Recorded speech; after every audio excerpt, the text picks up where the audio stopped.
I like to compare consciousness to water. It just has many different ways and shapes. So consciousness is our thoughts, our ideas, our feelings, our emotions, and we have this whole buffet of things so they can get mixed around to create various dishes, So I like that. I like that we can come up with ideas and make them. We can feel things, emote things, and connect to, there's that layer of connection to people and the space around us. We have dreams. Like, dreams are incredible spaces. People get ideas from dreams. They get guidance from dreams. I have as much as they process things. And we can take plants to change our consciousness. So I think to me, it's like the next frontier. There's been this outer exploration of the world. We've mapped most of the world, and we've got at it. We've got the resources, and everything that we create. So the technology we use, the clothes we're wearing, everything around us came from an idea. I find that, again, endlessly fascinating that someone had an idea and it came from their mind, and then it became a thing in this material reality. So in a sense, because so much originates in that consciousness space, in that idea space, I feel that if we don't feed it more, if we don't explore more, if we don't use it to more of its potential, then we're leaving a big chunk of our evolution on the side of things.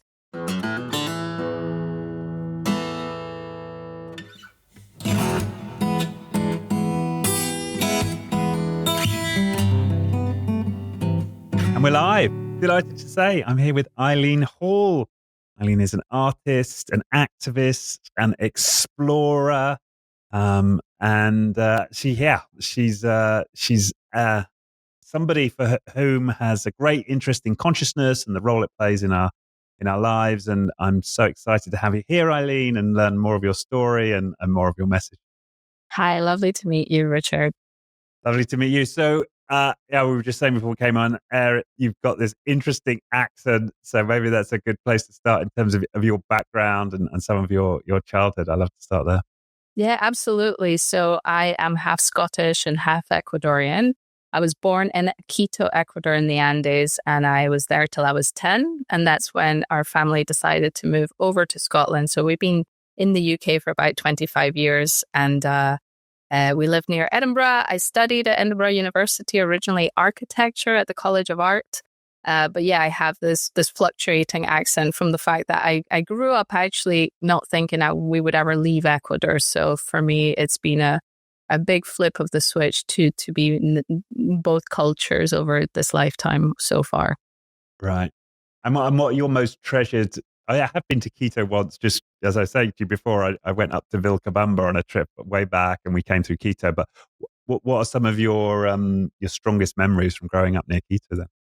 Yeah, my strongest memories, I always say to people, are the colors and the weather. Ecuador is a very textured country. It has many different cultures, races, types of food, customs, ecosystems. You got the Andes and jungles and cloud forests and coasts, and it has wild weather. It rains really profusely all the time. Well, where I was in the Andes, and also it has, I think, the highest index of live volcanoes in the world per square kilometer. Ecuador's got some of the highest numbers of active volcanoes, and so you've also got these kind of earthquake rumblings, crazy storms.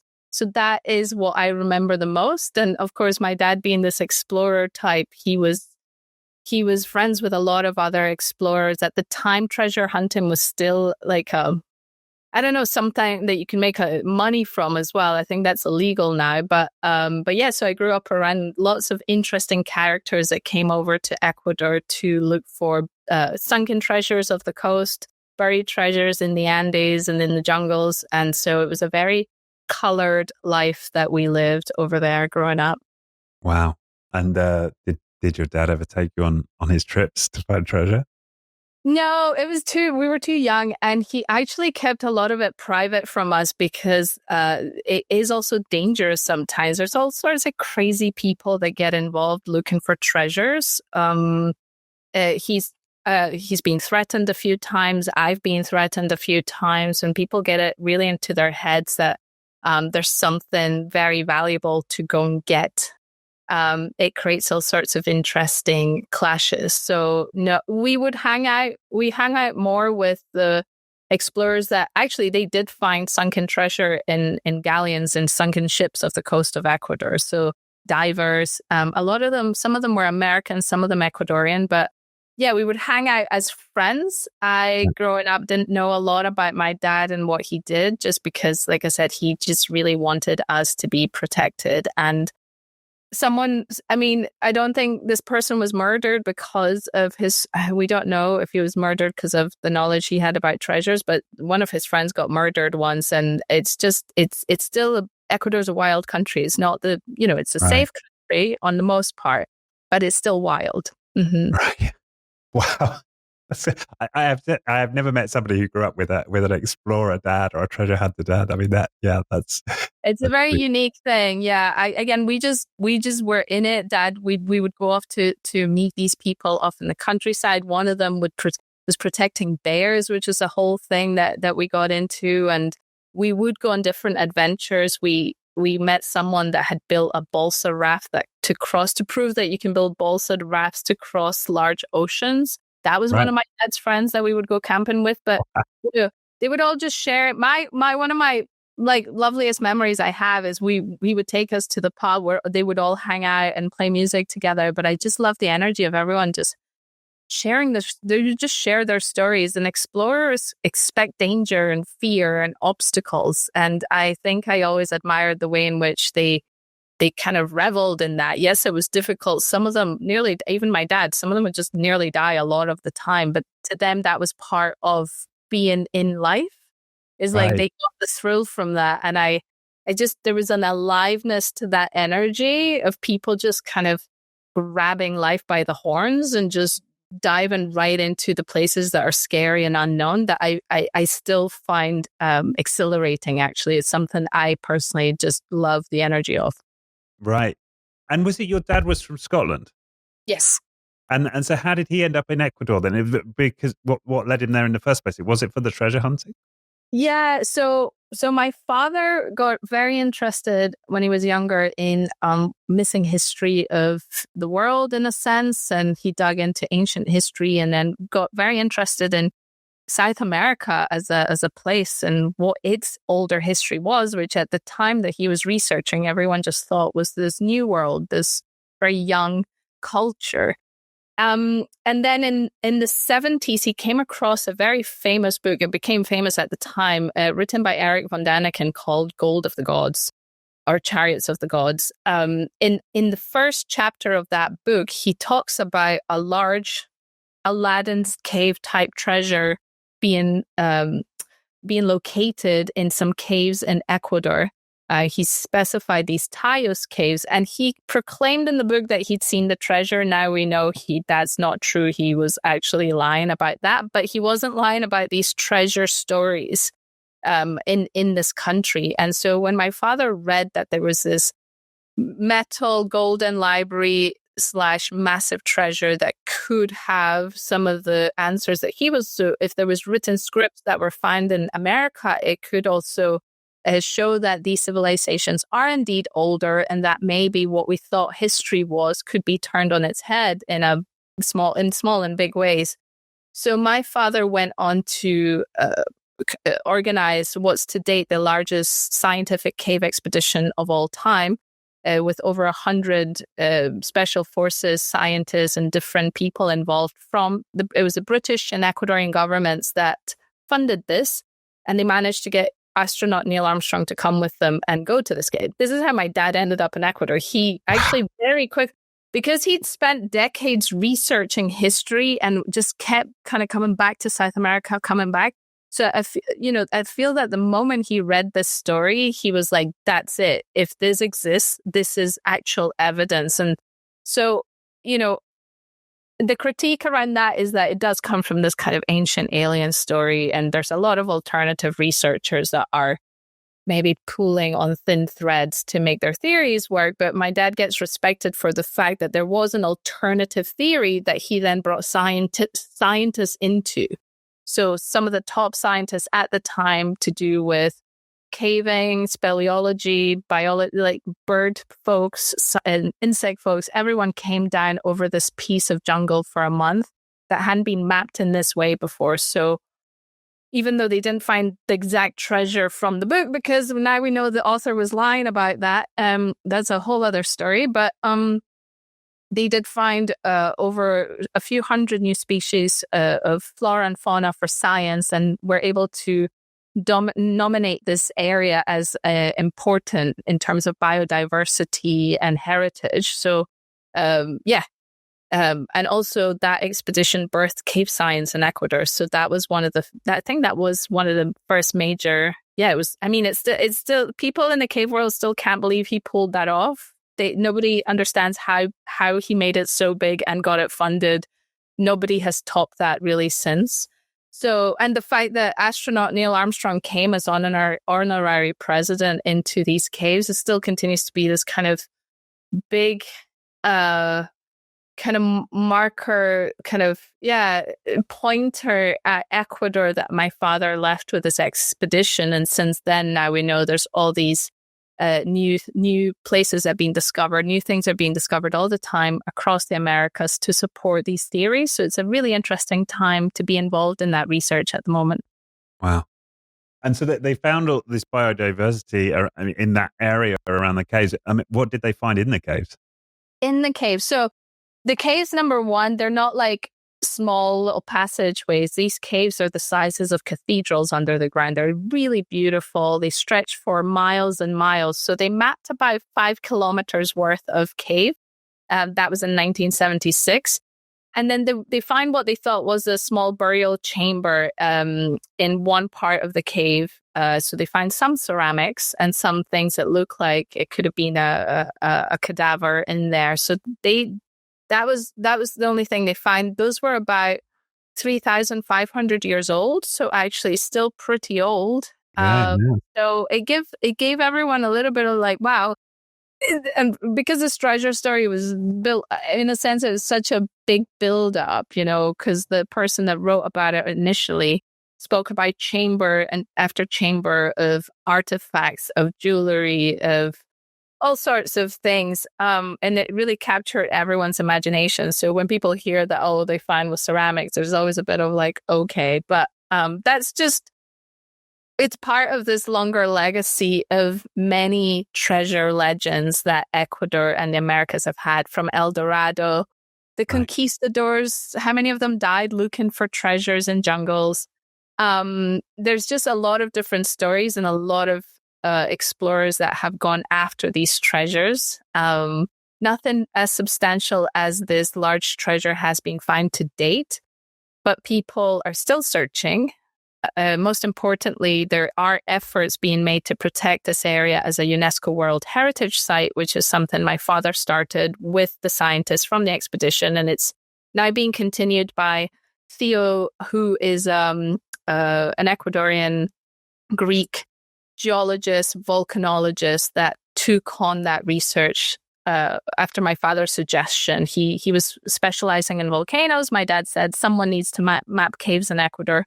He's been doing that for over a decade now, has mapped caves in the coast, in Galapagos Islands, other parts of the jungle. He's found some new specimens, all sorts of things, and he's publishing a book about all of this, hopefully in the next couple of years, which again will be a next step in opening up more of the wonders of Ecuador. Ecuador is just this tiny country filled with all sorts of amazing things. Wow. Yeah, and as you speak, I really get the sense of wonder and how exciting it must have been around, those discoveries and your father of that time. And did that? Where did your artistic expression come in? I'm kind of curious. Did that start to fuel your life as an artist that early? So I've always made art. Since I was little, I've been sketching and painting. So I would say I was born with that. And my dad was always a musician. My family is quite a musical family in general. So I would say I've always been surrounded by art and music. And what happened, in terms, I did go to art college, but my artistry, as you see it now, didn't really turn on until after I'd spent a good amount of time in and jungles in different places, exploring. Because what happened when my dad died in 2008, I also was just not very happy. I was in architecture, not really knowing if that's what I wanted to do. I was unsure about modern life in general. I just thought I'd been sold something I didn't sign up for. So I used my dad's death to not only continue his work, but also find out more about life, about myself, go back to the country I came from. And it was in my explorations in jungles, and I got heavily into bird watching for a while. And so I ended up in a space of silence and meditation in jungles. And that's where I got so much help with my grieving and my anxiety. There's a lot of mental health things that I was going through at the time. I was very young, like 22, and questioning everything and really sad about my dad. I love my dad. It was just devastating that he died suddenly. So when I realized that the jungles, the caves, these places could help me grieve, and they were like my therapist and healer before I even knew therapy was a thing. Right. That is really the birthplace of how I started working with consciousness, with the dream world, and with beyond that, it's plant medicines and psychedelics in a way that where I started swimming in different dimensions of consciousness, and then wanted to express that artistically so badly, actually. So there came a point when my intuition just said, you need to paint. I started painting watercolors so that I could make my work fluid and again dreamlike, and I kind of haven't stopped since. And it's been, like I said, I feel like I've always carried the seed of my artistry around, but it wasn't until I could connect to something in this life that meant a lot to me that it finally made sense. Before that, I felt like I was always making art for some external reason. Okay. Yeah. I'm fascinated by the image. If you go back, so you're 22 and you go to the Ecuadorian jungle to birdwatch. Like that's kind of an interesting choice for it was. It's just I had a boyfriend at the time that was a bird and a bird watcher. Right. Big into birding. Ecuador's, I think, 4th in the world for bird life. People huge amounts of money to go and see rare species and lots of colorful I had no idea that the country I was born in had that much biodiversity. I grew up in it. I just kind of didn't take it for granted. I just grew up in Ecuador. You go to these places and you don't think about it until you really look at it. And I just remember thinking before my dad died, I want to experience the wild.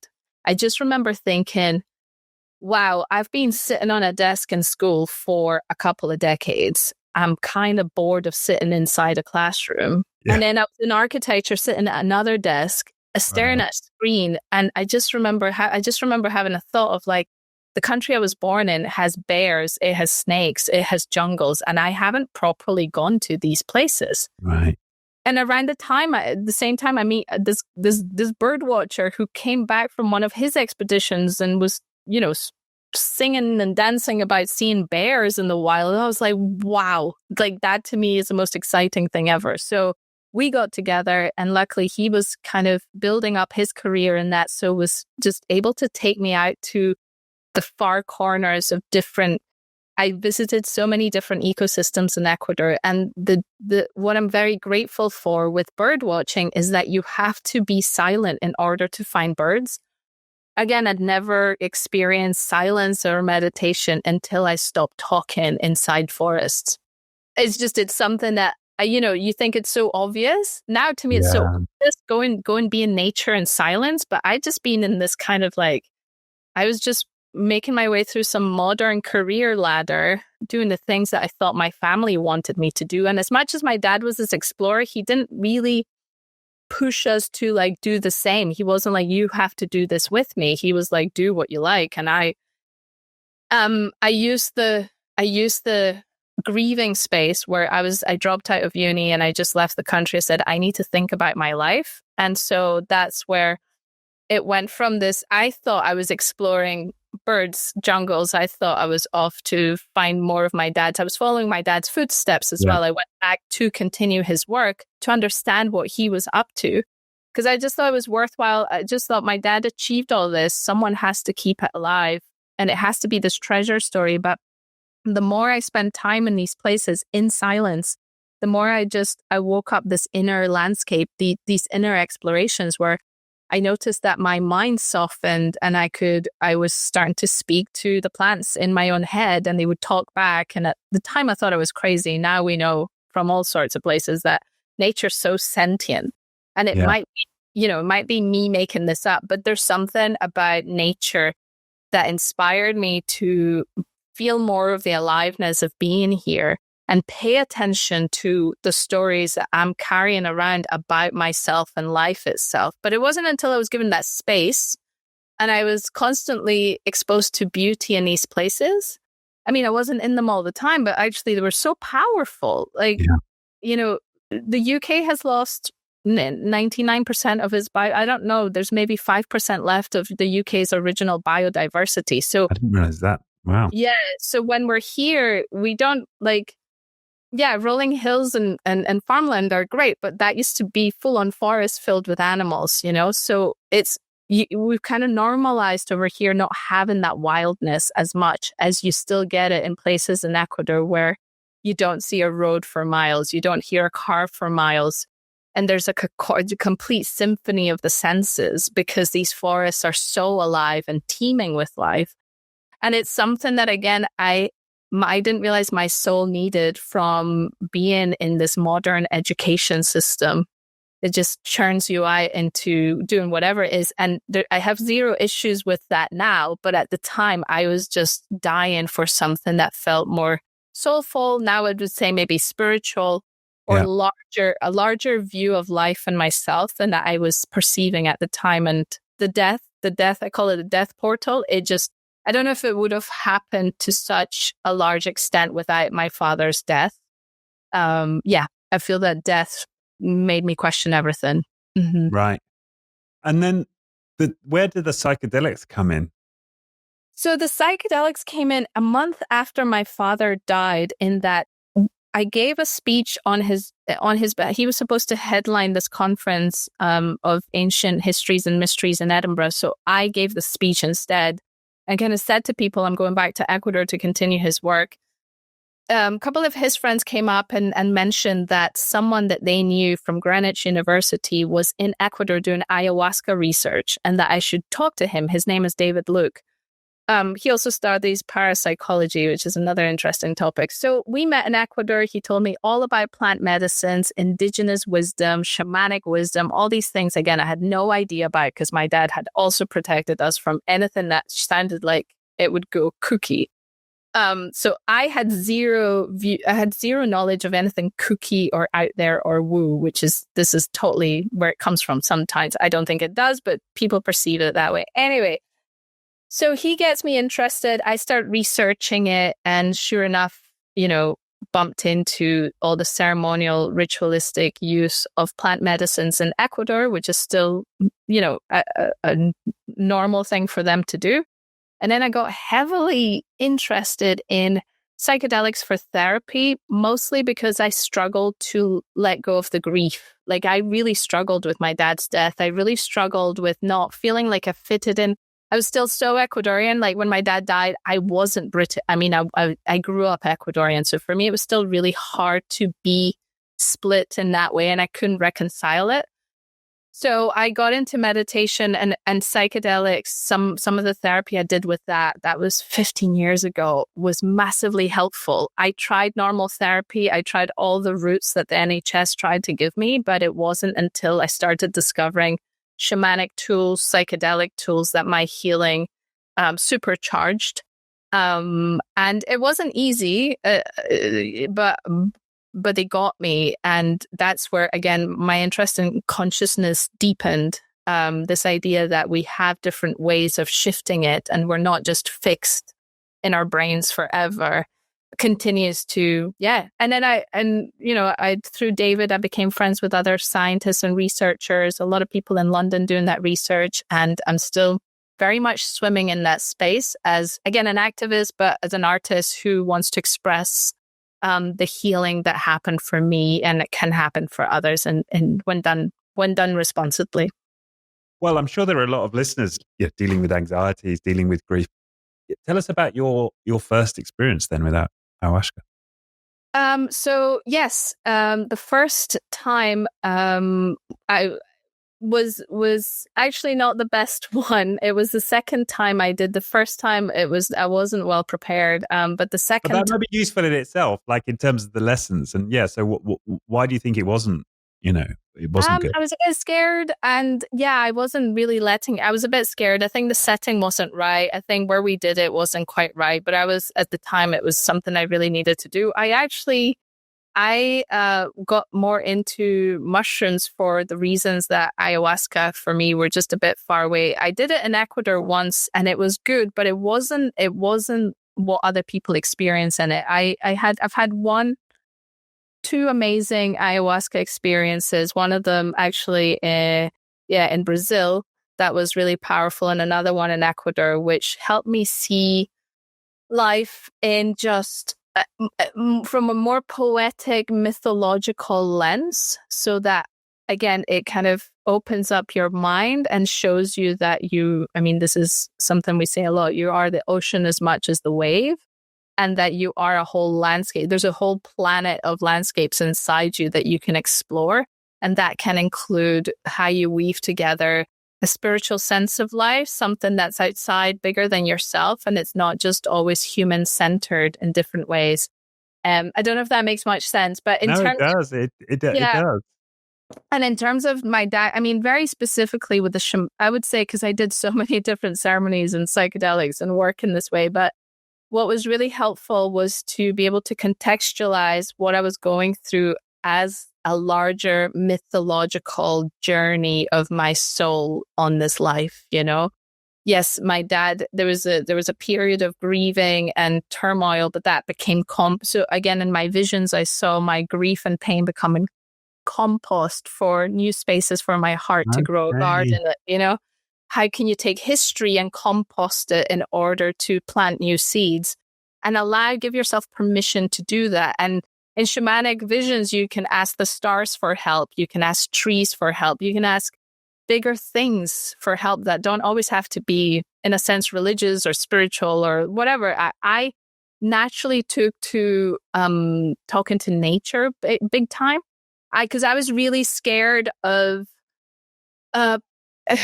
dogmas entering my own mind. My dad was very much against charlatans or people that, use their powers to manipulate others psychologically. So I was very wary of getting too caught up with anyone who I thought was a guru, or I was very wary. So for me, the safest place became my own dreams and talking to nature and talking to my dad's spirit through these visions was very useful, because then I don't, for me, I still have a relationship with him. It's just not physical anymore. It's this spiritual connection. Wow. And then you mentioned earlier that ayahuasca wasn't so great for you, but the mushrooms were. So just tell us about that transition and what the difference was like. Yeah, so I will say I started off with mushrooms and then MDMA. Those were the first more therapized settings that I did these psychedelics under. I think MDMA is a bit of a miracle drug in terms of clearing away grief in order to be able to process hard emotions. And then the mushrooms, I did actually with friends and other people that knew how to use them. And I did big doses, actually. I don't think everyone needs to do large doses, but I did. I wanted big change. And so if you can get strong enough mushrooms, you can have pretty big experiences, trips, realizations, not without a lot of work to process and integrate. But I came to psychedelics when I was very desperate. Also, I'd been unhappy for a long time. I'd been grieving for a long time. I just couldn't get my place in life long enough to feel good. So I tried all sorts of other ways. And some people compare it to doing an extreme sport. Like, it comes with a lot of risks, but actually every now and again, I feel that our own spirit needs an initiation that's strong. We need to stop maybe trying to be so comfortable all the time. It's actually, you need to go through something that really pushes you to your edges, breaks you open, makes you fall apart, maybe breaks a bunch of more things in the process, because it is like a death in a sense. So that you then have to piece yourself back together away from the constructions of what your mind thought reality was. And the other most useful thing is that you realize you go through mini deaths all the time. Every now and again, something hard in your life is like a death. And because psychedelics feel like a death of the self, I just find them so useful, because now I'm like, oh, I'm falling apart again. I don't have as much drama as I used to, because I'm like, oh, I'm just dying again. I've done that. It's just this constant like breaking apart, breaking open, piecing yourself back together, which is what artists do as well. Artists also have to, put away what they thought was this, what they thought they had to look at, and look somewhere else and piece things together in a different way, or feel into a new future. And so that's where again, like I said, I find that there's kind of no end to the exploration. And it's a place where I get continual inspiration for my work, for my activism, and for a greater sense of purpose. For me, it's, when I stopped seeing life as just material, it helped my mental health massively. Right. Wow, there's so much in there. And I completely resonate with that idea of continual death and being willing to go there. Yes, because it's a particular identity that's in grief or that's anxious. It's a kind of cluster of beliefs and perceptions about reality that has those negative experiences. But it's all created, right? And if we can find ways to let it die off and let it go, the negative feelings go with it. Yeah, absolutely. For me, my dad's death gave me, and death in general, has always given me the permission to no longer attach myself to things that I thought I had to be attached to.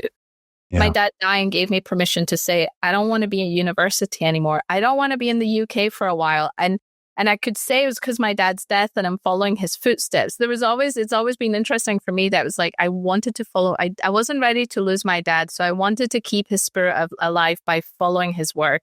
I wanted to find things out, in these jungles and treasure. But then underneath that, my subconscious need was this inner exploration, was this soul space, was this space of feeling like I'm part of a larger whole and of a larger community of human beings who are not just all out to get one another. There's also this kind of very doomy impression I had of life. At the time, I was just finding out about the environmental crisis. It's only when my dad died that I was like, wait a minute. I think 2008 is when the banks crashed. So the banks crashed the same summer my dad died. And then I find out the environment was also dying. And for me, every single structure that was major, like I suppose it's quite patriarchal. My dad that held the family together, the banks, and all of these systems that I was like, oh, they're not as solid as I thought. What are these systems about? And why are we so obsessed? Where are we trying to get to? For me, it was like, what am I doing? I'm not happy. Why am I trying to be doing something I'm not happy with? Where does my heart get to tell me what to do? Where do I get to be surrounded by more beauty or inspiration for being here? Because I think now, like, if I don't have that in my life, I start withering again. So that's also been an interesting thing of realizing that as we're made up with these minds, with these hearts, with these ways of feeling and expressing. And if we're not nourished in that way, we will start kind of wilting. The soul space is like the water and the sun that plants need. We're like these plants that need as much that as we need like material soil and actual nutrients, and we need all the material things in this life, but there's just been this overemphasis on it for so long, or it was in my life. Many cultures don't have that. It is for me. I go, like I said, I was birthed into a very Western system, but I am glad in that sense. I'm glad that my Latin side was always a little bit wild. It kept that wild thing going, and I went back to it. Yeah. So yeah. Mm-hmm. Yeah. I love what you're saying there about, this sort of this idea of, we must nurture the soul, feed the soul, find, adventure, and in exploring our different dimensions. You meant, we're many planets like that we can explore within. Um, and I guess what's starting to emerge for me then is this your conception of consciousness or what it is. But yeah, tell me more about what you've come to understand about the nature of consciousness and who we are in that respect. Yeah. So I suppose the first thing to say is that I like to compare consciousness to water. It just has many different ways and shapes. So consciousness is our thoughts, our ideas, our feelings, our emotions, and we have this whole buffet of things, so they can get mixed around to create various dishes, So I like that. I like that we can come up with ideas and make them. We can feel things, emote things, and connect to, there's that layer of connection to people and the space around us. We have dreams. Like, dreams are incredible spaces.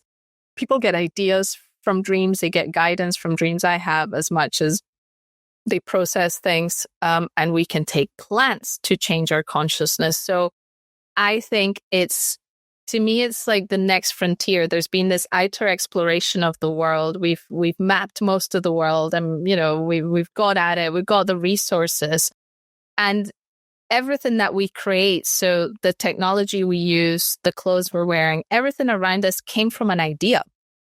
I find that, again, endlessly fascinating. That someone had an idea, and it came from their mind, and then it became a thing in this material reality. So, in a sense, because so much originates in that consciousness space, in that idea space, I feel that if we don't feed it more, if we don't explore more, if we don't use it to more of its potential, then we're leaving a big chunk of our evolution on the side of things. And sometimes I don't know if I've said it this way before, we're hitting all these limits, planetary limits. A lot of them are like resource limits. So it's like, I was like, is that also pushing us in? Do we need to, again, keep restructuring things? For me, my external circumstances push me inward in a way that I didn't know I needed. And that's a crazy thing about, I suppose, us humans at the moment. It's hard enough to handle life, right? It's really hard to manage it. So then we're asking people to go into darkness, into this territory that we're all a bit scared of. It's already kind of scary out there, but also, is it that, I like to think, are we polluting the environment because we're polluted inside? What I've found in my travels, is Indigenous. The moment I realized that there were so many communities in Ecuador, not just Indigenous communities, mestizo ones that own forests and would die for their forest, because to them, they're good as dead without a forest. And I'd never, again, being a city girl most of my life, I lived in cities. I was like, oh, that's right. Like, I just have things come to me all the time. And I'm not aware of this like other connection to nature. So that's a massive part of their well-being, is a constant dialogue with the resources around them. And so is this, it's like when people get cancer, they get very sick, it helps them connect to their lives in a deeper way. Yeah. What about this polycrisis, the many crises that we see from all over the place? Again, can we see them as symbols and archetypes to help us reshape from the inside out, so that we can clean up our internal spaces in order for the external to work better? I don't think it's as simple as that at all. And that's where I think we come back to things being a mystery and a riddle. And for life will continue to be this mystery. But I think there's a lot of soothing to be found about the human condition if we explore inward as much as outward. One last thing I'll share is actually someone I met recently called Corey Richards, he climbed Everest. He's been this National Geographic photographer, explorer. And he's just written a book about how one of the biggest things he's had to conquer is his inner world. So he's speaking a lot about this idea that the outer and inner are just as big as each other. And this is someone that's climbed Everest, right? He says, that was challenging, but actually my own mind is probably even more challenging. So if we're saying that we've got these like crazy minds, crazy inner worlds that we're all a bit scared to go in, and that's why maybe sometimes we see things like psychedelics or meditation as taboo. It's getting better now, but when I started doing these things, like everyone thought I was going crazy. Nobody could understand why I was dropping out of university to do all of this, but like I said, I was going a bit insane with what life was asking me to do without all of these tools. So yeah. Yeah. Yeah, you're certainly sure it's changing. Yeah, we see that. We're certainly, well, in two ways. I think this willingness to explore consciousness, interesting consciousness, seems to be exploding. I don't know if you're familiar with the telepathy tapes. Yeah. Right? They outperformed Joe Rogan in the podcast charts, talking about these telepathic connections that potentially these non-verbal autists have. And mushrooms, like the NHS, we started, the NHS, the NHS is now putting money, as I understand it, or certainly sort of British academic institutions are putting in money into studying the effects of psilocybin. So, yeah. And, Australia has legalized the use of MDMA as a clinical therapy.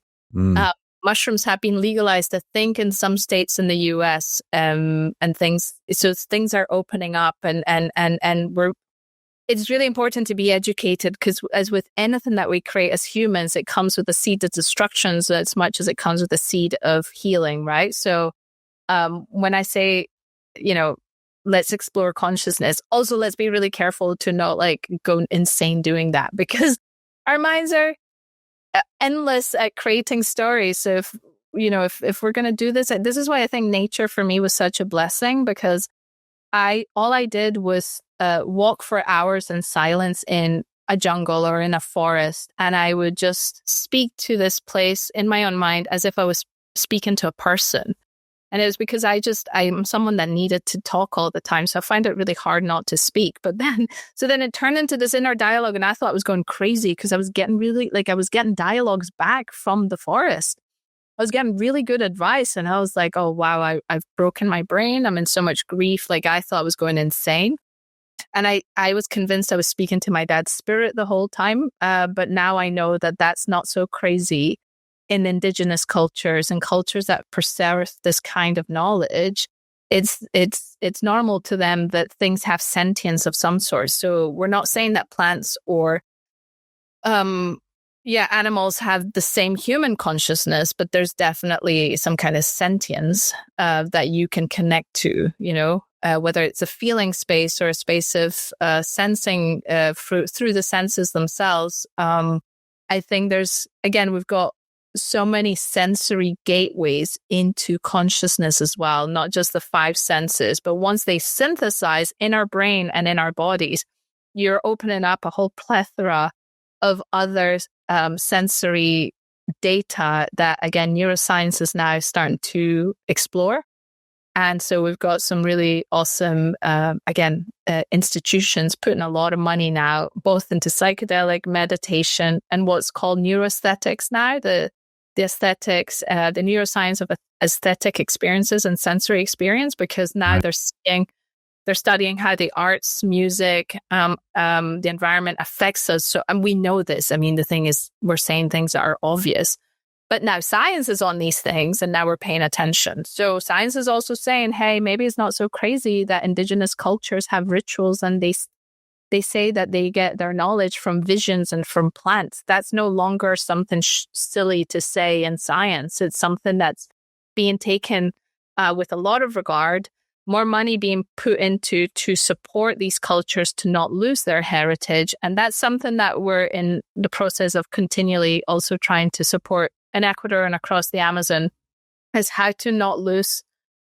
that knowledge that these people have on that deeper connection to being here. And that's where, when I started seeing again the journey into this cave, says there's this cave as the symbol of darkness, going inward. So I like to talk about the cave. And again, shamanic practitioners use the darkness to receive visions. And in my life, that cave story became this place where I could be in the darkness of what I thought was the bad things in my life, the sadness, the grief, the existential dread that I was carrying. all felt like this darkness, but actually it becomes this like womb space, this cocoon from which I could then turn on the imaginal cells that I was carrying already that could show me how to birth myself anew, how to show up in the world new, and how to, and this still costs me some. It's not like I can do this all the time. See life as this continual adventure into the unknown, into the mystery. I think because people get really caught up when they hear this treasure story. They want to hear more about the treasure. A lot of American TV shows, I think, get quite annoyed at me when they're like, so what about the treasure? And I'm like, consciousness is a treasure. Nature's a treasure, guys. Like, being on this planet is such a treasure. And they're just like rolling their eyeballs because they're like, no, but the aliens built the pyramids. And I'm like, yes. And did you know you can build pyramids in your own mind? So it's for me, it's been so helpful to use it as a metaphor. While archaeology, science are still on the case, there's still some of these researchers could find a treasure. I stepped away from the treasure story a little bit because I felt I was in danger sometimes. I mean, jungles are not that easy it's not just, you don't just wander into a jungle in Ecuador and expect to come out alive, you know, and it can cost a lot of money to run expeditions. And I was young and there was too many moments that also as a woman, I just felt unsafe carrying on, looking in this treasure story filled with like sometimes men with power, men who there's mostly men. I can't think of many other women involved in this treasure story. So when I find this treasure for myself, which was my nature connection, my art, the consciousness space, all of that, I carried that with me. And for me, it's really using that to give nature a voice and to say, well, if we want to find this treasure, we need to protect the land it's on. If we destroy these jungles, the treasure is also gone with the jungles. If we destroy the jungles, the knowledge is gone with it. So I'm trying to use all the attention that I get around my father's story, because like I said, I've been on a number of TV shows now talking about this treasure.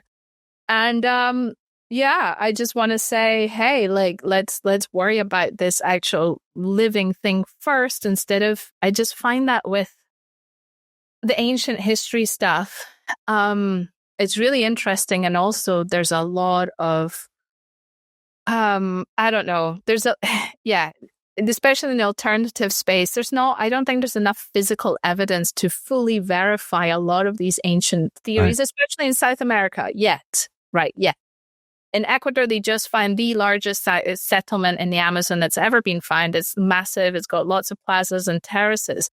But we still don't know a lot about that culture. You know, it might take who knows how long to find that out. So in the meantime, I just wanted to say, hey, let's not wait for science to catch up to everything. How can we value this place from a spiritual point of view? How can we value nature from this actual, even more of survival point of view? You know, how do we use the jungles and the cave as a symbol for just nature calling us back? And I was saying to you earlier, you know, they think aliens put this treasure in this cave, and I'm just kind of coming to this other place of saying, what if we're projecting our own sense of alienation and separation onto alien stories, you know? Yeah. I'm not saying there's no aliens. I don't actually get too involved in that side of things either, because there's a lot of so much misinformation on the internet.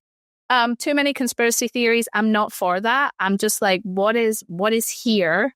As much as I like to explore consciousness, I like to know what's solid here as well. And to me, what's solid is that we need to really get a handle on how to be in a better relationship with ourselves and the planet and nature, so that we can thrive here and not just be on this constant hamster wheel of survival, existential dread and angst. How much longer? I mean, also, I think we're all tired also of continually having that as a kind of background noise. You know, where is it that we get to really plug in land? I say to people, land being here, because the moment you feel alienated from something, you other it. And then it's not value. It doesn't have as much value as when you don't feel like you're such an alien here. And that's the deeper connection I got from nature itself that doesn't leave. Once I got it, it doesn't leave. It's what I teach people. I teach people this in meditation and seminars. Wherever I go, I make sure I try and teach these exercises, because it's what kind of it literally saved me when I thought I was in such a bad place. Right. Well, let's certainly come on to those exercises. But one thing I loved about what you said there is about this obsession with the actual treasure, and what if really the important thing here is the metaphor, and that completely resonates. The most important cave you can visit is the darkness of your own mind, and you're absolutely right. Well, the other side of that is gold. Mm-hmm. Yeah, if we choose to take that journey into the darkness.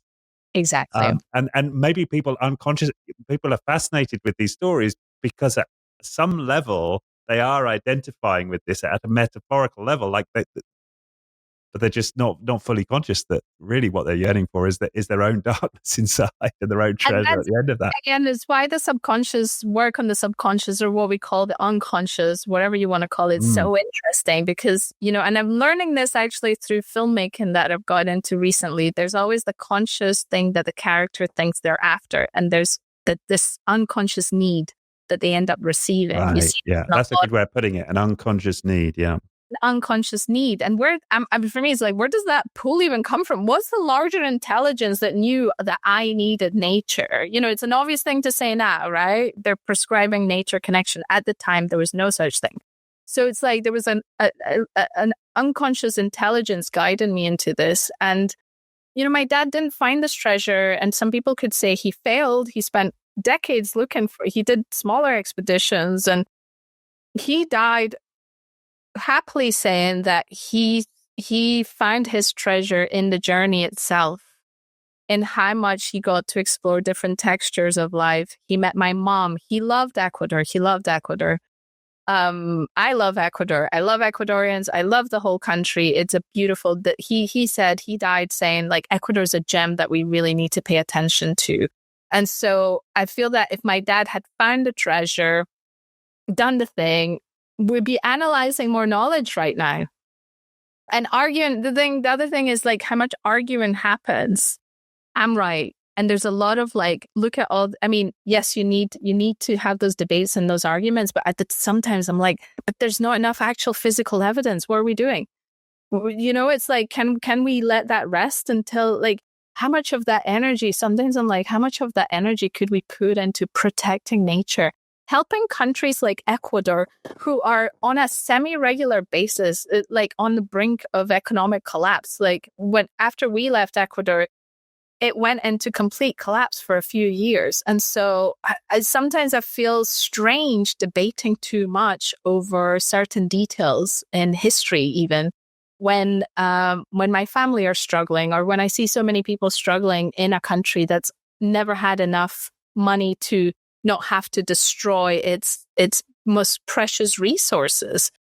And so, interestingly, Ecuador, the weekend that my dad died, the day after he died, Ecuador passed this nature law constitution, put it into their constitution that they were going to start giving legal rights to nature in court. And so since then, there's been a number of major cases in court where people have been able to win on the basis that nature has a right to be alive and to support people living in its vicinity. And Ecuador was the first country in the world to do so.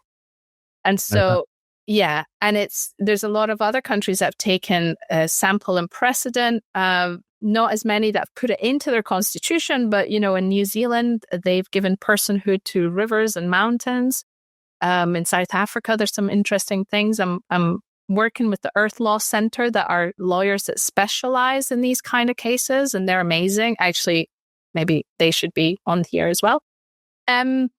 So I wonder how much, I love the fact that Neil Armstrong came on this expedition, because just a few years before he went into the jungle in Ecuador, he went to the moon, right? And we were like, we're out. That's another rabbit hole. But right. And then a few years later, he goes into a very deep hole in the ground. It's like he created, again, the symbolic axis, saying there's the moon and there's the stars. There's also right here, like under the ground, right, our soil, the thing that we're standing on. He was at the time still very busy as Neil Armstrong, the astronaut, and he chose to come to, people like, why is it that he chose to come to Ecuador in that time when he was still, being asked to go to a million places, and gave it this voice as well. it's like I said, the story is filled with rabbit holes and intrigue and danger and a million conspiracy theories. I say to people, don't Google this story because it's going to drive you insane. But for that, I feel that my place within all of that kind of noise that it feels sometimes that we're swimming in is to bring it back to the myth of being here. It's an epic quest we've all been on as humanity. If you think about the history that we've just lived through, not us ourselves, but we're part of this massive epic history. And as we continue to do so, we made it to the moon. Surely we can work out a way for our economies to not destroy our own resources. Surely we can work out a way for economic systems to support the thriving of society versus not. I mean, this is, again, bring it back to consciousness. Our minds created technology that's nuclear in size. So I don't know if we get to have excuses anymore. I just think the pinnacle of our evolution is also seeing the power that our own creations have and the choice that we can make between it being destructive or constructive, right? That's a choice we have with everything. And whether we nuclear power does that, AI will do that. Every technology we create comes with this horrible dark side. So does our minds. This is why, our minds can be these wonderful flourishing gardens that we love to revel in. And then some days you can't stand your own mind and you want to, and it feels like entrapment, right? And sometimes we feel so entrapped by the dangers of the world. And that's a very real thing. And it's a complex thing to navigate as a species. But somehow, like I said, I just come back to somehow we figure these things out. Yeah, it's absolutely there in the realm of the possible, isn't it? You mentioned exercises. So, yeah, to tell us about what you advocate in terms of exercises from what you've learned. So I always give people the first steps that I was given in the jungles when I went in, which was just go into nature, slow down and stay silent. Just don't talk for a good hour or two. I would say at least an hour. Any less than that, your mind will still just try and grip. So if you focus on your sensory experience, so instead of what you should be doing in your mind, think about what your skin is feeling, what the temperature feels like, what things smell like. And the other thing I teach people is to breathe naturally without forcing the breath. So allowing yourself to slow down and have a sense of a deeper breath coming in and out. And then the beautiful vision I like to give people is to imagine that if you're in the forest, you're breathing with the forest, or if there's wind, you're breathing with the wind, right? So you're fully part of that kind of realm of movement and connection. So that starts blurring the boundaries between your human self and your external environment. And the more you do that, so the other key thing to understand about that is we know now from neuroscience that it takes about 20 minutes for your, let's call your beta brainwaves, your kind of, I need to do this, I should do this chatter to chill out. It needs about 20 to 30 minutes of non-action for you to start opening up I call them the dream waves, meditation states. You start turning alpha and theta and delta brainwaves. The longer you can stay silent without having to grab at something like a phone, the future, the past, if you can try and just fully connect to what's around you, even if it's as simple as describing the tree you're seeing, like actually putting your consciousness into something in nature in a really present way. And then finally, I just tell people to ask nature hard questions. I just say, go and just ask for a solution to a relationship problem or a creative problem. You won't always get an answer, but actually most of the time, if you do it gently and slowly and just pay lots of attention, you'll get something back from nature. So again, I want to tell people that nature itself can just be a friend or a therapist you can talk to on a regular basis. Right.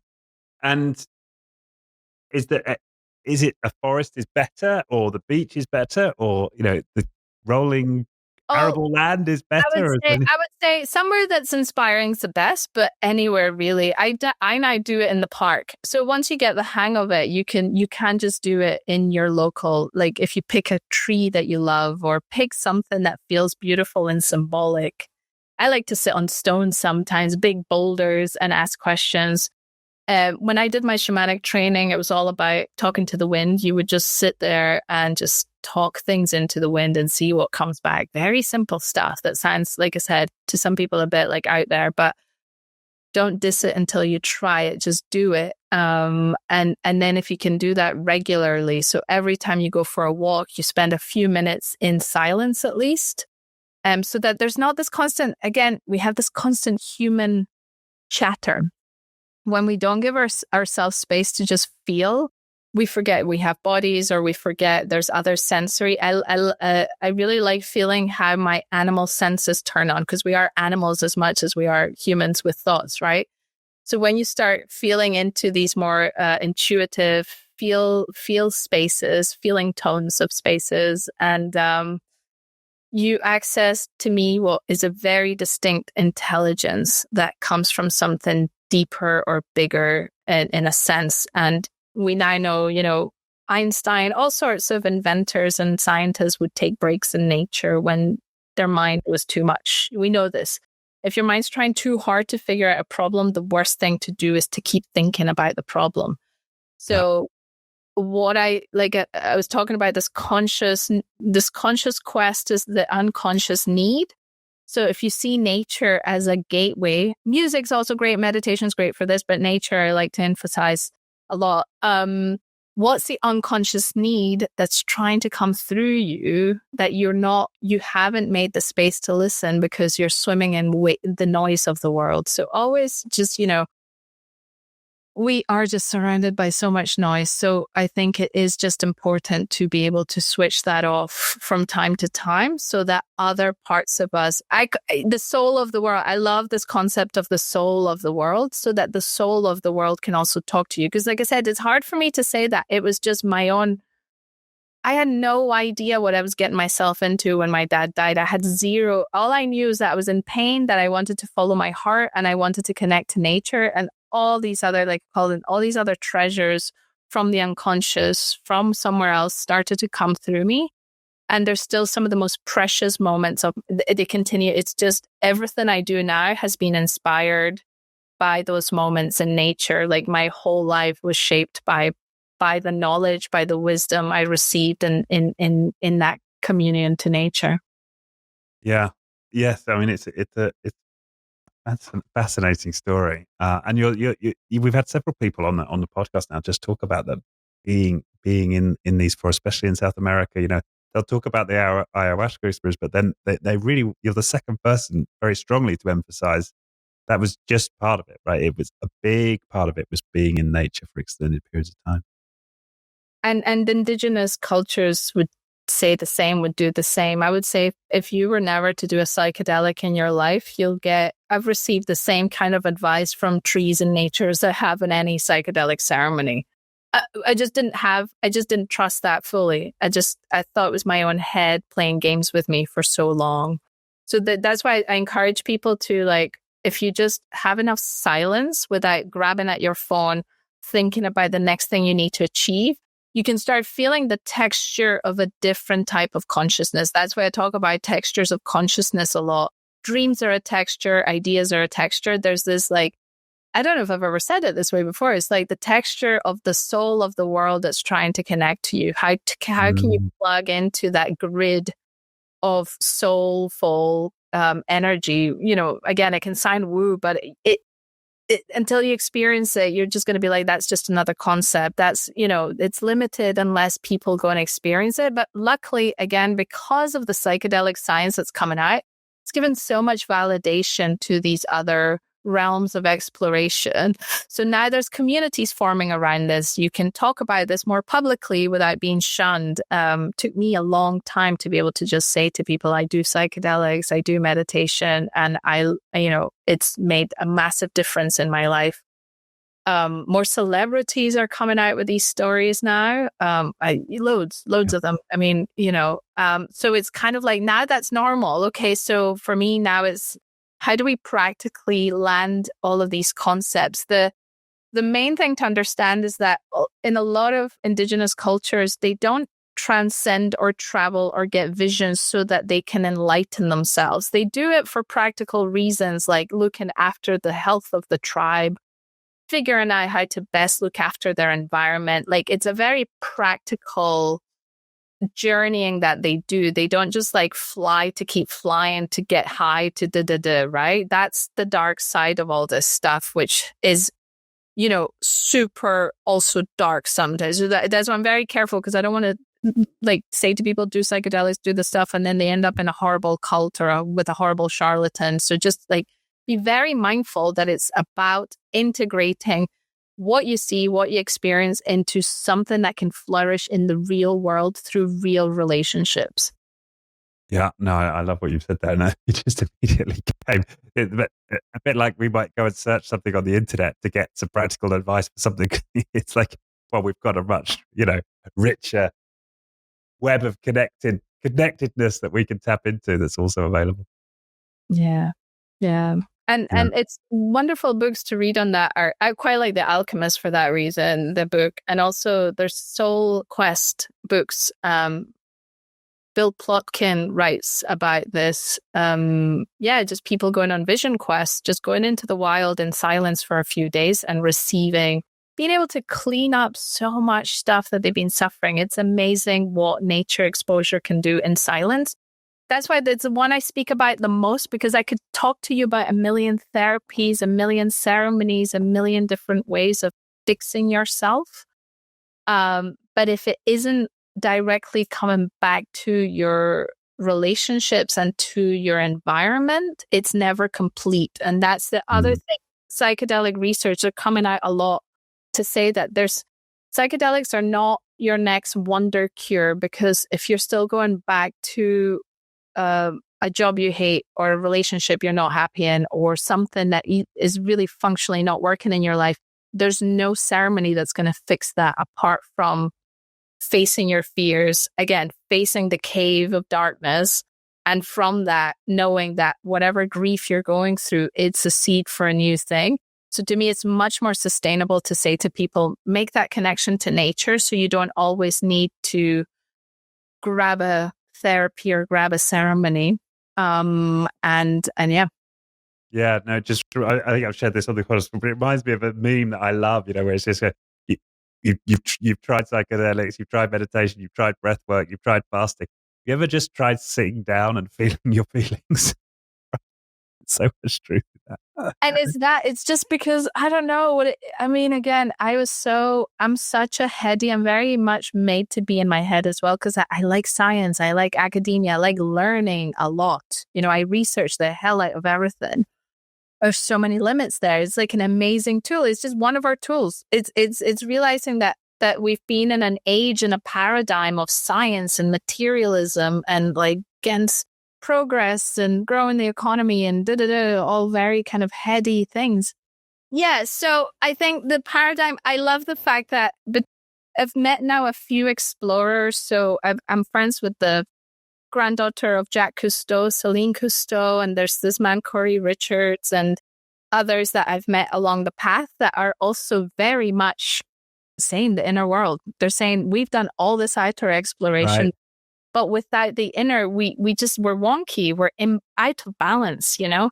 So in my own story, I came into a world of books and academics and explorers, and a lot of them older men, actually, you know, searching for knowledge, searching for secrets. I now have, there's a lot of like, I know the secret, I have the knowledge, I'm going to tell you what's real and what's truth. Right. And I'm like, oh, can we, it's just, yes. And what's these other, like, nature's like, hello, like plants are like, hey, let's play, let's do things differently. And we're like, but we must figure out so hard like this.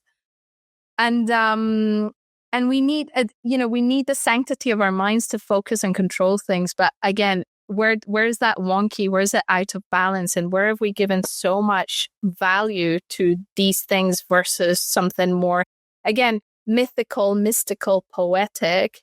Yeah. No, I love that. I mentioned before we came on, I'd love to talk a bit about your activism and especially how you translate everything you've learned into into leadership. So yeah, but let's start with the activism. Yes. So doing the bird watching as I did from a young age, I lived in Ecuador for a few years with this boyfriend. I got very much connected to a lot of grassroots communities in Ecuador. There's a specific area north of Quito that's a cloud forest that was very inspiring to me, in that there was a bunch of just families alongside scientists and who you would call normal activists, but a lot of them were just families that they realized they were sitting on one of the most biodiverse, rich places on the planet. There was a mining company coming, and they've all sacrificed their lives for 20 to 30 years they've eventually won court battles and have been able to protect large areas. These are organized families that made this happen. So I got very inspired by that. And at the time, my boyfriend and I ran a company that was helping people with such things in different ways, helping them do bird watching for tourism. Ecuador's kind of trying to use tourism to protect its habitats. So we were very involved in that alongside, like I said, the bird watching. And my boyfriend at the time was also doing scientific research. I'm not with him anymore, but he continues to support the protection of different bird life. Birds are quite good to build up a case for protecting habitats. So we did that for a long time. And then as my dad's story started to get more attention, I started being called out by bigger and bigger TV shows about 10 years ago. And I decided that I needed to do something with that because it was coming to me, whether I wanted to be involved in this treasure story or not.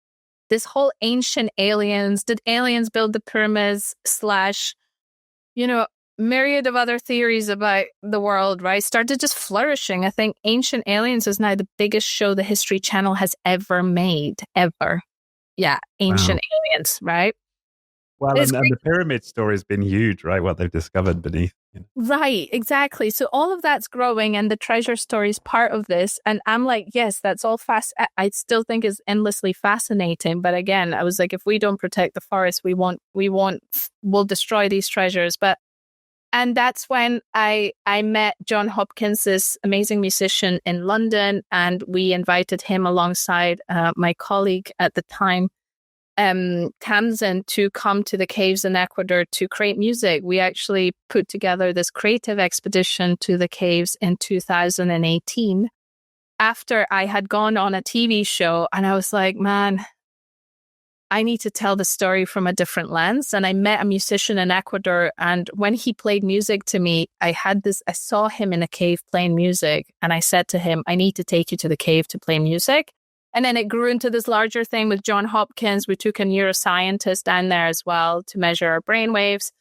And from that expedition, we mapped the cave creatively. We were supposed to go with some geologists and scientists, but they were held back for other reasons. So it ended up just being this creative exploration through the lens of art and neuroscience and music. And so John created this beautiful piece of music called Taio's Caves Ecuador, which is on Spotify and other platforms. And it's got recordings of the water of the cave and our expedition. And it's this beautiful journey that then ended up turning into this larger album, which is now the Music for Psychedelic Therapy album that John made a few years ago. It's my art that's on it. And so it became this beautiful, kind of collation of that energy into something that people could absorb at home. Also, the idea was to help people connect to the spirit of the place through the music. And that channel, I'd been trying to also do activism in the old school way. I was in the marches, and I was getting angry at the oil companies, and I was helping and that's still a big part of what has to happen. But for me, being an artist, I just realized that there's this whole other space of also storytelling and emotional connection. If people don't feel a strong connection to a place, why would they care about it? Right. And so, it's these grassroots communities that are constantly fighting for survival, but the rest of us are sometimes in just comfortable cities very far away from these struggles, because a lot of them get taken care of to provide food for the cities and the places that we can just be comfortable in. So a lot of us aren't at the front lines of the amount of destruction that takes place. And so because I also got to experience my boyfriend grew up next to these horrible mines down in the south of the country. So I got to see the toll on people's health that takes as well firsthand. But I wanted to use the story to inspire people. And because of the treasure, people are already very inspired and very turned on by this idea that could be aliens that put treasure in Ecuador, and there was an astronaut, and there's a million things that can unfold from that. And so it's actually very hard to protect jungles. I will say that much. It's a constant struggle for most organizations to be able to achieve that. Even the ones that do come under threat with the change of a government, if a massive oil or mining company decides to buy out a massive chunk of land and the government lets them, a lot of people's work can go down the drain. So the struggle doesn't stop. But for me, I've kind of morphed it into storytelling, into inspiring people to face the fear of what we're facing in order to allow for the signal to travel through the noise of the world, so each of us can access more of that, like I said, the mythical, poetic, inspirational reason for being here and for wanting to stay alive, and to also shift the systems that we're in. If we don't shift the systems, we're going to keep drowning in pollution and destruction for sure. Right. And what I'm taking away from you there, which I love, is that the relationship between creativity and leadership. And if we want to lead a change, engaging in artistic pursuits to create art that touches people emotionally is a huge part of achieving change through leadership. And I think that can apply to any leadership set. Exactly. Yeah, I went from a very sciencey academic stance into something, like I said, that became more creative. And now they mix. And now we have beautiful collaborations all over the place where you have people. I'm glad that neuroscience has given more weight to the arts and to creativity as something that can help us also face a bunch of threats through technology and things. And yeah, you're right. It's how do we allow more of that? I call it wild creativity as well, because sometimes I don't even know where it comes from. So it's understanding how to make the space for that, for the creativity to come through and lead the way. Yeah. Yeah, and I think you could probably say that's true of leaders in any realm. You know, whether it's a great politician making a speech that's really a piece of art that engages and connects, or great, business people who created products. But this link between leadership and creativity, I think, is really important.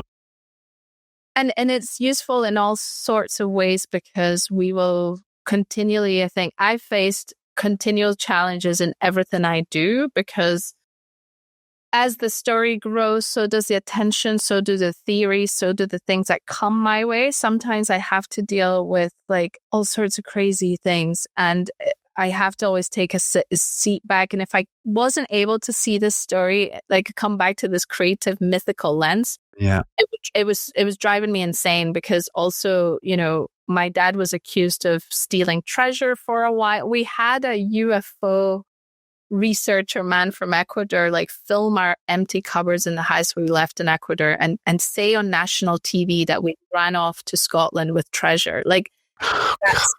That's the kind of stuff we've had to deal with as a family. And a lot of the time it's easier to pull back. But like I said, sometimes I've had to take a break from it all, because the way rumors spread on the internet is quite scary. And we are part of that. Our family, our dad, everything has been part of that. But I always bring it back to how can we create something useful and practical out of all of that, and how do we tune into the signal versus the noise? and use the full potential of our minds and our I agree with you. I think the creative part is massively helpful for facing continual challenges. Yeah, and what you've just shared in terms of the tribulations, related to your father's life, has echoes for me when you spoke earlier about dealing with your own grief and your anxieties, and how you were able to create a new narrative around that being compost and food for new growth.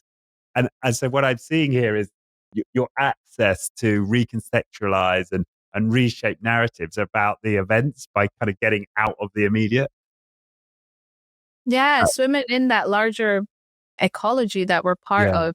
Oh, yeah, exactly that. Even now, as Ecuador shifted onto a new president that's dissolved the Ministry of the Environment into the Ministry of Mine and Energy, so it's making everyone think, whoa, what's that going to do to nature protection? Everyone's actually up in arms about that. They've dissolved the Ministry of Tourism as well, which was trying to give an economic means to help communities. So again, I had to take a step back because it's always really confronting. Because I have a direct line to how people are suffering on the ground. So it's coming back to, where am I useful? Where can we use our voice? And I come back to, if you're not in the trenches, how do you use your voice? How do you inspire others? So I've been able to, connect people, send people to Ecuador that are opening up the story and helping people on the ground. That's what I'm most proud of, is the way that I can continually just help the community around the cave receive plenty of tourism that gives them a way to make a living. Because the story is now growing so much, they're getting a lot of tourists coming over. That comes with its downfalls, but actually it gives the tribe a way to sustain themselves in a way where they don't have to chop down the forest, for example. So recently I've come back to wondering, how do I support Ecuador now that there's this been change in government? I'm advising for a sustainable development fund that's just been set up. We're working on building some ecotourism projects, trying to protect these places, and they're going to hopefully help fund more research into the treasure story, into the cosmologies of the tribes. We're going to see if we can just try and protect more of the stories that have traveled across the lineages of these cultures before they get exterminated. There's a very sad reality in which these tribes cannot survive the onslaught of massive mining and oil companies. There's, as much as we can send them a bunch of money, it's still sometimes not big enough. So on my side of things, it's just, how do we protect the heritage that we have? How do we speak about it in a way that's not also good and bad always, but how do we work together? So I'm very interested in, now I'm getting involved in a few projects which are about putting nature into the economy. So how do we create a way in which the economy can support these places to stay alive? So how do we give countries like Ecuador the option to still grow the economy, but not through destructive means? So that is something I could speak about for hours. It's kind of fresh in my life in terms of people that are going straight to governments. I'm meeting people that are able to come up with solutions and models where you can go straight to some of the major decision makers and say, don't destroy this piece of land. This is how we can help you do that. And that to me is very exciting as well, in terms of smart people, just people. Most of them have probably gone through some kind of grieving process of also nature. A lot of the people I meet doing this have not dissimilar stories to me. And just realize that we have to all just pull together to make the shifts in the systems themselves, to support all the things that we want to continue enjoying as a species. Yeah, I love that, finding, because we're all connected anyway. So how do we find ways that in our connectedness we create a different world? And then you mentioned, this is pertinent to what we've just been talking about, Earth Summit, 18th of September. Is that right? Yeah. Is it worth telling people about that? Yeah, so excited to share that we're going to be doing an immersive listening session with the Taio's Caves, piece of music that John Hopkins made for the cave.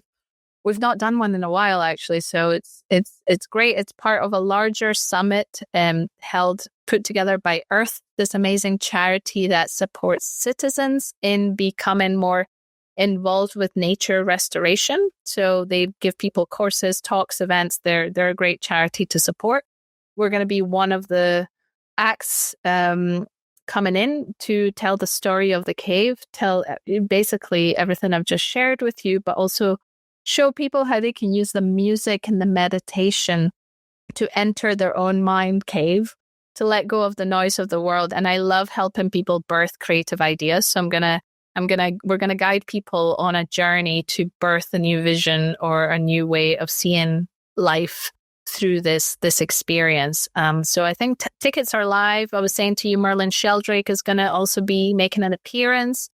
Lots of other nature projects, people, community. I think it'll be a great way for people to be more involved in this community of art activists, sciencey system thinkers who are really creating a lovely evolution of this in London. I mean, London is focused in London, but it's connected to all parts of the UK and beyond. And also, I think Cosmo Sheldrake's also doing his music. Him and his brother Merlin are interesting. They did an expedition to the Cloud Forest in Ecuador that I also was very changed by, and they made music, they've made some publications, and they're really supporting Ecuador's plight in protecting these places. So Cosmo Sheldrake had made a song called Soil, which I really love. And through the More Than Human project, which is a wonderful initiative to also learn about. They got, I think, was it Robert McFarlane? Someone wrote an article in the New York Times recently about Ecuador's situation and how the world. So also asking the world to be more involved in supporting Ecuador, birthing more of its progressive ways of protecting nature itself. And I keep saying to people, it's like, how can we do that? I say this a lot. How can we use Ecuador for as a test ground for these new ways of doing the economy, the systems thinking? It's a small country. It's already got a law system that can support this. So that's why I'm working a lot behind the scenes to fundraise, to bring more people and more help in to figure these things out. Because if we do for Ecuador, it could be a model that supports other countries. But it's really down to how we see the economy, like the things that we value. I was saying to you earlier, like this treasure story is about this thing that we see as valuable, which is gold, it's knowledge, right? So how can we, and what we value in our economies kind of shape that as well. You know, we value the growth and the progress and the extraction, but how can we find models of doing the economy where we can still grow, we can still have these economies that we thrive in, but they also protect nature. They don't have to destroy livelihoods and put those on the edge further into poverty or destruction. So that's something that we're seeing. Jane Fonda's now fully involved in Ecuador's struggle as well. She's starting to become an advocate. So I think Will Smith went to, I know he's not the most popular man, but also Will Smith was in Ecuador not that long ago. He went to the cave and the jungle and has also been speaking about his journeys of consciousness and all of these things. So there's a momentum around Ecuador itself that I think, you know, from the treasure story to these nature guardians of the earth stories, there's just a lot there that I think we can continue to get inspired from Ecuador. Mm-hmm. Awesome. Yeah. Wow. Well, that sounds like something to experience on the 18th of September, the Earth Summit. And yeah, I've been to Ecuador. I know what a special place it is. In fact, I have been bird watching. I now recall I spent a couple of days, probably my one and only bird trip. But if you're going to go on any bird watching trip anywhere in the world, Ecuador is the place. Yeah, Yeah, you can see loads of species in one morning if you go to the right place. That's why people love going there, because it's, the variety and the beauty. I don't know if you go to experience the colorful nature of the birds. Like I was saying to you, it just feels like everything's growing all the time in every inch of Ecuador. It's just, you imagine you just drop a seed somewhere and, a day later you're going to have, a giant plant. It just has that feel to just so vibrant with life.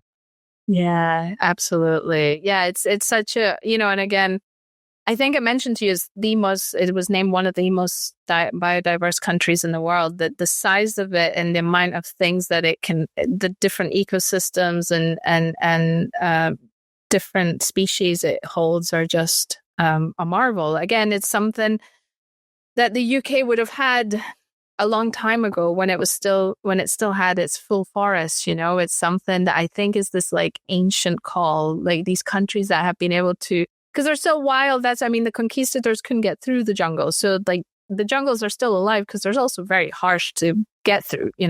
So but they've protected this way of just saying like life is just this wild creative thing that we can still harness all sorts of things from without if we don't destroy it. So, but yeah, anyway, I can talk for a long time about Ecuador, as you see.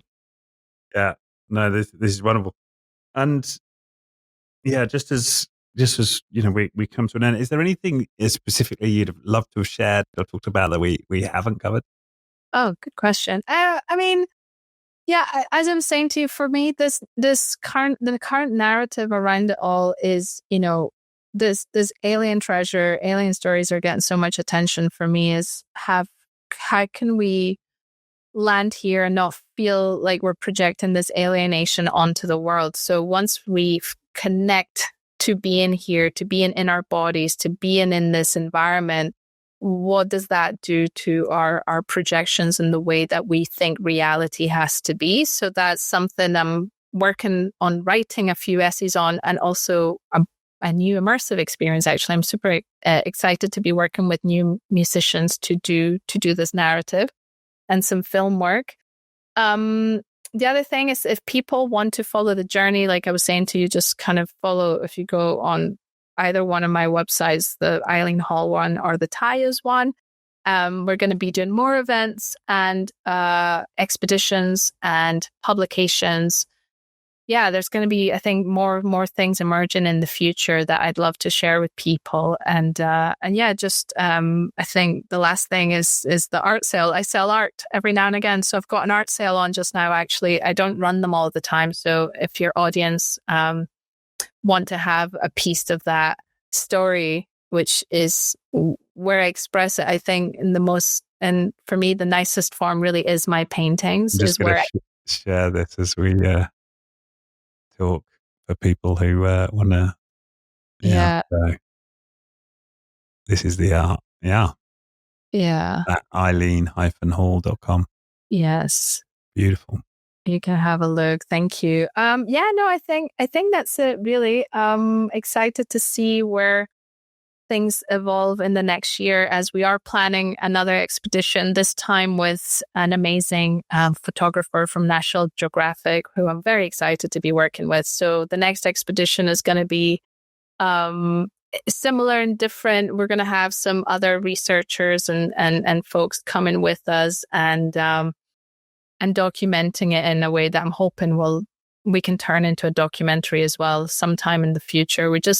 It's always fundraising. So if anybody wants to fund any of the work in Ecuador and they're listening and they'd love to fund some of what we're doing, it's like when you do things like my dad had to get funded from, like, his last expeditions were funded by someone that had helped Richard Branson fund his balloon around the world. Like, you have to find those people that are already on the edge and they see the value in doing something a bit kooky. So at the moment, I want to advance some of the research. I want to support more of the protection of the cosmologies of the tribes, and help piece together the stories in ways that I can continue to put into the world. So that's something that I am actually fundraising for at the moment.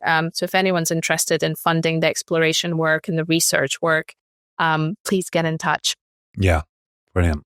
And we'll put links to, so it's for people just listening, it's Eileen, EILEEN -Hall Hall.com. And how do we spell out the Taos Caves? As the website for that is TAYOS.org, Taios. Yeah. Taos. And you can Google it. I think if you Google me or my dad, I think we come up quite high up in Google. So it's an easy one to find as well. Yeah. Great. Okay. Well, Eileen, thank you so much. It's been, I feel like I've been on something of a psychedelic. Just talking to you. There's a lot of things to take again. Yeah. And you have this very carving presence, which I think is testament to the work you've done. Yeah, you can always. Yeah. Thank you. Yeah. Thanks. It's been wonderful to chat. Thank you so much. All right. Well, can't wait to get this episode out there. We'll put the links out, and I hope there's a listener out there who's up for funding the next expedition. Yes, and go listen to the music on. I certainly intend to go listen to the album on. Yeah, I do forget to do this. Thank you for mentioning this, because there's an album that's an hour long. I think it's one of the best pieces of music. I mean, I mean that. I don't just say that. Just take an hour to listen to this album at home and without distractions, and set intentions if you wish, or just relax. But it's long enough for you to connect to something deeper and subconscious, or connect to your own dream world. So I really encourage people to use. That's why I think music's such a beautiful bridge. Yeah, and you can link to that directly from your website as well. You can. Spotify, or it's music for psychedelic therapy. Absolutely. Right. Awesome. Well, thanks once again. This has been fantastic. Thanks for spending your time and sharing your message. Thank you.